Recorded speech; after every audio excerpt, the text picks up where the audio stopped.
ओडिशा राजनीति रे एक नुआ अध्याय आरंभ होईछि। पूर्वतन आईएएस अधिकारी सुजाता कार्तिकेयन आज आनुष्ठानिक भाव में विजु जनता दल में जोग देइछन्ति। शंख भवन में अनुष्ठित एक कार्यक्रम में नवीन पट्टनायकों बीजेडीर शीर्ष नेतृत्व, वरिष्ठ विधायक एवं दलीय कर्मकर्ता माने उपस्थित थे। यह योगदान को दल एक गुरुत्वपूर्ण घटना बोली कहुछि।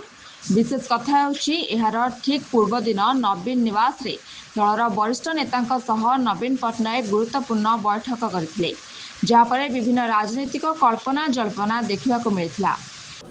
For the last 22 years, today again I am blessed to have this opportunity once again to work for the people of the state under the leadership of Shri Naveen Patnaik sir.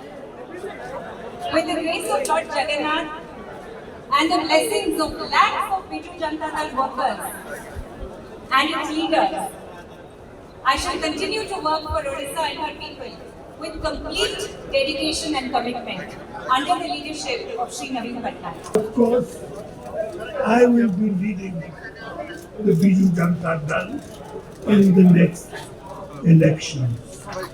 I want to make that very clear. Thank you.